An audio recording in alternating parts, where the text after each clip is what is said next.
오늘도 성령 충만을 사모하여 새벽을 깨우며 기도의 자리에 나오신 모든 대양의 가족들을 환영하고 축복합니다. 언제나 우리에게 끝없는 사랑과 긍휼을 베푸신 하나님 아버지께 감사와 영광을 올려드립니다. 우리를 하나님 자녀 삼아주시고 하나님의 아름다운 사역 가운데 불러주시니 참으로 감사드립니다.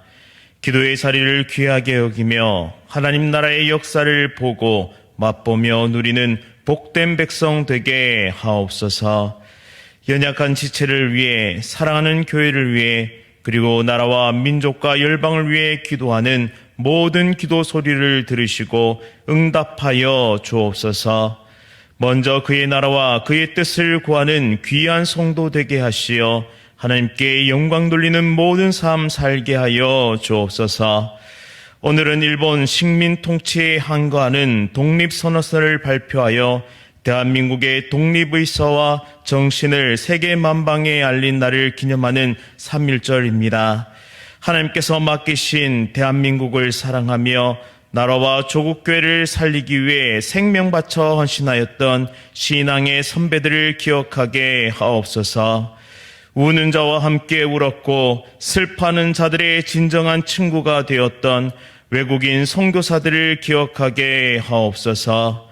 오늘 하루 조국 대한민국을 위해 기도하고 복음이 필요하고 위로와 소망이 필요한 열방을 위해 기도하는 귀한 시간 되게 하여 주옵소서. 지금도 나라를 지키기 위해 군복무 중인 주의 자녀들을 지켜주시고 해외에서 선교 사명 감당하는 선교사님들을 눈동자와 같이 지켜주옵소서. 천사 찬양대의 찬양을 기쁘게 받아주시오며 오늘도 진리와 생명의 말씀 잘 선포하게 하옵소서. 예수 그리스도의 이름으로 간절히 기도드립니다. 아멘. 오늘 하나님께서 우리에게 주시는 말씀은 누가복음 12장 49절부터 59절까지의 말씀입니다. 신약 성경 117면에 있습니다.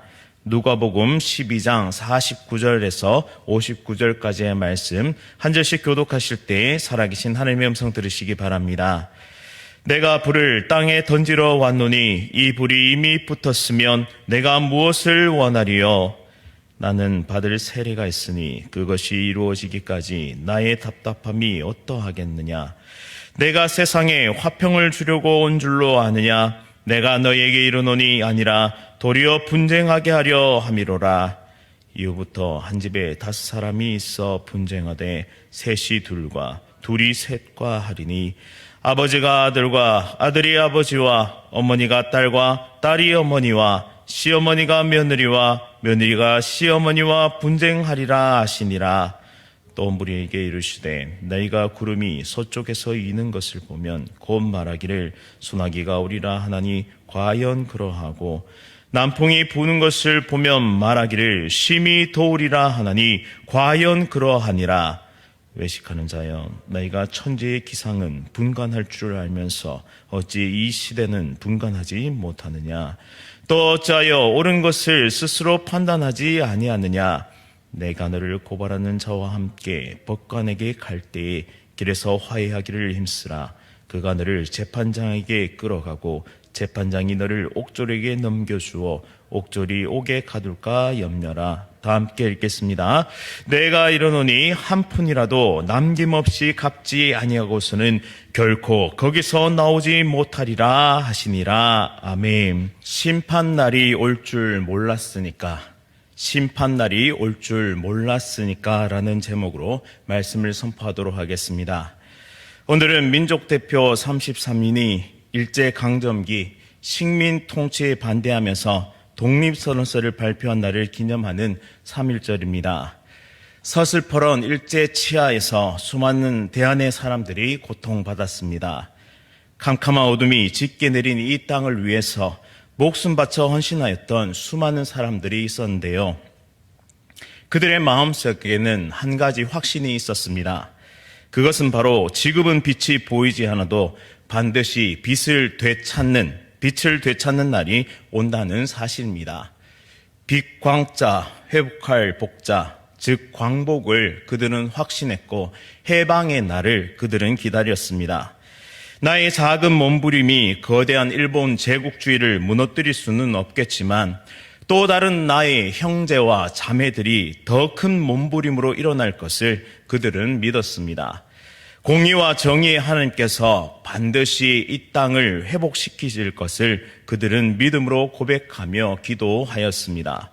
바로 신앙과 민족 사랑으로 역사의 소용돌이 속에서 십자가의 길을 걸으며 헌신했던 우리 기독교 선배들의 이야기입니다. 우리나라를 강점한 일제는 기독교를 거세게 핍박하였는데요. 다윗과 골리앗을 주제로 설교하지 못하도록 감시했고 금주 금연에 관한 설교는 검열 대상이 되었습니다. 만약 지금도 일제 치하에 있었더라면 담임 목사님은 지난 주일 오후 예배 때 순사들에게 잡혀가셨을 것입니다. 또 기독교 학교의 성경 공부와 체프를 금지하는 사립학교법을 개정하였고 포교법을 제정해서 다음 세대 신앙 교육을 끊으려고 그렇게 노력했습니다.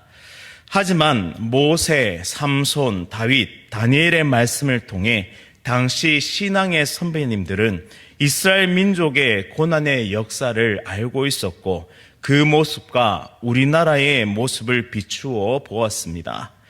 3.1 운동의 만세 시위가 한창일 무렵에 독립단 통고문이 배포되었는데요. 그 내용은 이렇습니다. 먼저 3시에 매일 기도했고 그리고 주일은 금식했으며 그리고 매일 성경을 읽었습니다. 자료를 찾아보니 이런 내용이었는데요.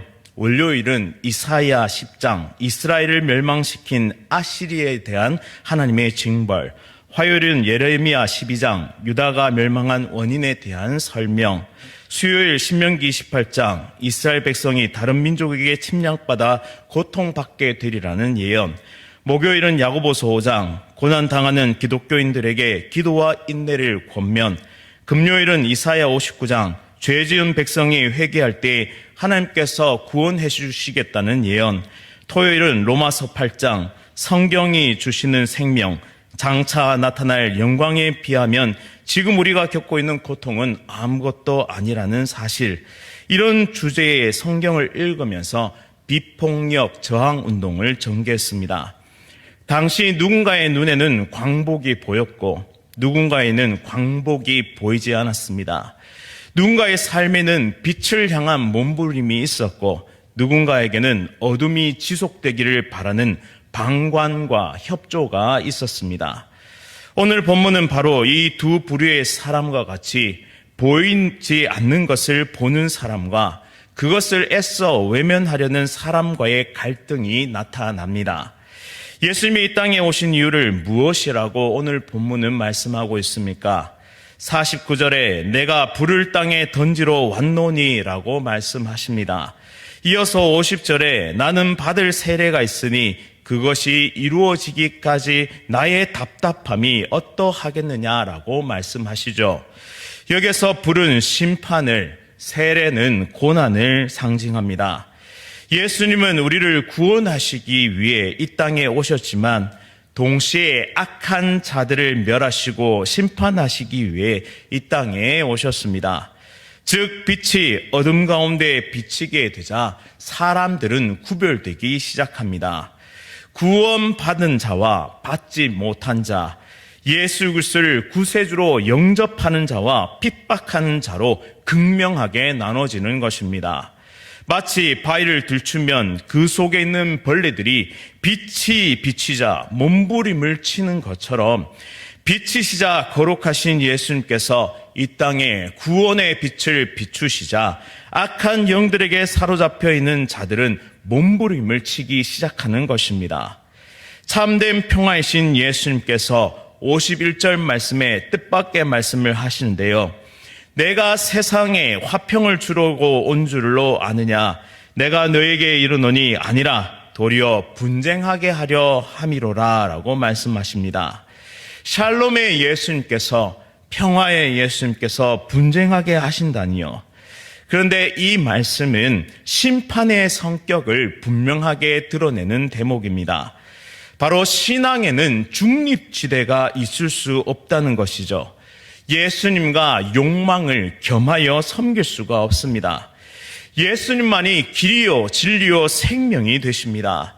그래서 마음에 있는 탐심을 버려야 하고 욕망이 이끄는 삶을 내려놓는 것이 그리스도를 따르는 삶입니다.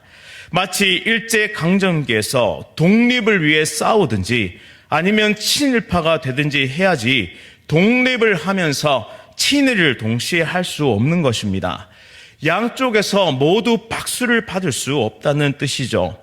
그래서 한 집에 5사람이 있으나 분쟁하여 셋이 둘과 둘이 셋이 분쟁하게 되고, 그리고 아버지와 아들이, 어머니와 딸이, 시어머니와 며느리가 분쟁하게 될 것을, 분리될 것을 말씀하십니다. 혈육 관계를, 가족을, 그리고 가문을 중시하였던 이 유대 사회에서 그것이 파괴된다는 것은 매우 충격적인 일입니다. 그런데 정말로 한 집에서도 구원받는 사람과 그렇지 않은 사람이 정확하게 구분된다는 사실은 심판이 가지고 있는, 이 최후 심판이 가지고 있는 성격이 얼마나 철저하고 단호한지를 우리에게 보여줍니다. 구원을 보는 자, 심판을 보는 자, 종말의 때를 보는 자는 신실하게 주님을 따릅니다. 임박한 심판으로부터 한 명이라도 더 구원하기 위해 복음을 전하는 전도자가 되는 것이죠. 우리 안에 성령의 불이 들어오시면, 생명의 씨앗이 심겨지면 우리는 모든 것을 뛰어넘어 영혼을 살리기 위한 생명의 삶을, 복음의 삶을 살아가게 되는 것입니다. 즉 시대를 분별하는 영안이 지금 우리에게도 필요합니다. 그래서 예수님은 56절 말씀에 지금 날씨는 분별하면서 시대를 분별하지 못하느냐라고 사람들을 책망하고 계십니다. 예수님께서 구약에 예언된 메시아이시며 예수님이 이 땅에 오심으로 종말은 시작되었습니다. 오직 예수님만이 구원의 길이라는 이 사실, 이 복된 소식을 많은 사람들은 거절했습니다. 그 누구보다도 구약 말씀에, 그 예언의 말씀에 정통했었던 바리새인과 서기관들이 더욱 냉소적이고 차가웠습니다. 바로 그들의 영안이 철저하게 어두웠기 때문입니다. 일제강점기가 친일파와 독립운동가 사이의 싸움이었다면 지금은 악한 권세와 그리스도를 따르는 성도의 싸움이 벌어지는 전쟁터입니다. 사탄은 어떻게든 한 사람이라도 더욱 지옥 백성 되게 만들려고 발버둥 칠 것입니다. 사람들의 눈을 가리고 심판은 절대 오지 않을 것이라고 거짓의 이 생각을 사람들에게 매스미디어나 여러 가지 문화와 사상을 통해서 심기고 채울 것입니다. 지금을 즐기라고, 오늘을 즐기라고, 내일은 없다고, 내 욕망과 내 욕심에 집중하라고, 심판 같은 것은 절대 없다고 사탄은 세상 가운데 속이고 그리고 잊혀지게 만들 것입니다. 하지만 멀게만 보였던, 아니 불가능하게만 보였던 대한의 광복의 날이 어느새 찾아왔던 것처럼 최후 심판의 날은 우리가 생각하는 것보다 그리 멀지 않았다는 사실을 우리는 항상 기억해야 할 줄 믿습니다. 그날은 마치 도적같이 우리에게 임할 것입니다. 기회는 재판장에 서기 전까지입니다. 다시 오실 주님은 심판주로 재림하실 것입니다. 그때에는 59절 말씀처럼 한 푼이라도 남김없이 갚지 아니하고서는 결코 거기서 나오지 못하리라고 엄히 경고하십니다. 죄에 대한 심판은 그 누구도 피해갈 수 없고 그것은 혹독할 것입니다. 이제 결론을 맺습니다. 독립운동하면 떠오르는 한국 영화 암살에서 일제의 앞잡이로 동료들을 팔아넘겼던 밀정, 염석진을 차단하러 온 바로 저격수 안옥윤이 왜 동지를 팔았나라는 질문에 이렇게 대답합니다. 몰랐으니까, 해방될지 몰랐으니까, 알면 왜 그랬겠나. 주님의 심판날에 우리의 대답도 이렇게 되지 않기를 간절히 바랍니다. 몰랐으니까, 심판날이 올지 몰랐으니까, 알면 왜 그랬겠나. 우리 모두가 그날이 구원받는 가장 영광스러운 날이 될 수 있도록 내 사랑하는 가족과 친구와 동료들이 함께 구원받는 영광을 맞이하도록, 부끄러운 구원을 맞이하지 않도록 신실하게 믿음을 지키며 복음 증거자 하나님 나라를 살아가는 좋은 군사들이 될 수 있기를 간절히 바랍니다. 오늘 하루도 우리를 위해 애쓰고 수고하였던 수많은 기독교 신앙 선배들을 기억할 수 있기를, 또한 푸른 눈동자를 가졌던, 우리를 위해 함께 울었고 우리의 모든 아픔을 위로하였던 수많은 외국인 선교사들을 기억하면서 이 조국과 민족을 위해 기도하는 하나님의 거룩한 백성들 될 수 있기를 간절히 바랍니다. 말씀을 기억하며 함께 기도하겠습니다. 나를 구원하기 위해 인간의 몸을 입고 이 땅에 오신 예수님의 은혜와 사랑을 생각할 때에 참으로 감사와 찬양을 드립니다. 죄악의 권세에 사로잡혀 지옥 형벌을 남겨두고 있었던 절망적인 삶에 찾아오셔서 죄의 결박과 속박을 끊으시고 의로 옷 입혀주시며 하나님 백성 되게 하시니 참으로 감사드립니다. 이제는 그리스도 안에서 참된 빛의 자녀로 살아가게 하시며 임박한 심판의 날을 기억하며 영혼 구원의 사명 감당하는 우리 모두 되게 하여 주옵소서. 특별히 가정 구원을 위해, 부모님을 위해, 자녀를 위해, 배우자를 위해 몸부림치며 기도하는 귀한 성도의 기도에 응답하여 주시고 구원의 은총을 베풀어 주옵소서. 주님 다시 오실 날을 기다리며 선교적 사명 감당하는 귀한 대한교회 공동체 되게 하여 주시오며 그리스도를 따르는 참된 제자로 날마다 성장하여 우리가 딛고 살아가는 모든 곳에서 복음의 역사가 나타나게 하여 주옵소서. 특별히 이번 주 금요일에는 연합구역 예배로 모입니다. 함께 모여 말씀 받고 기도하며 복음의 좋은 군사들로 세워지는 은혜의 시간 되게 하여 주시고 모이기를 힘쓰는 모든 대한가족들 되게 하여 주옵소서. 예수 그리스도의 이름으로 간절히 기도드립니다. 아멘. 하늘에 계신 우리 아버지여, 이름이 거룩히 여김을 받으시오며 나라가 임하시오며 뜻이 하늘에서 이루어진 것 같이 땅에서도 이루어지이다. 오늘 우리에게 일용할 양식을 주시옵고 우리가 우리에게 죄 지은 자를 사하여 주신 것 같이 우리 죄를 사하여 주시옵고 우리를 시험에 들게 하지 마시옵고 다만 악에서 구하시옵소서. 나라와 권세와 영광이 아버지께 영원히 있사옵나이다. 아멘. 오늘은 인도네시아에서 복음을 전하고 계신 윤상혁 선교사님을 위해 세 가지 기도 제목으로 함께 기도하겠습니다. 분이엘 기독학교와 매단 장로 신학교를 통해 믿음의 일꾼들이 세워져 가도록 하옵소서.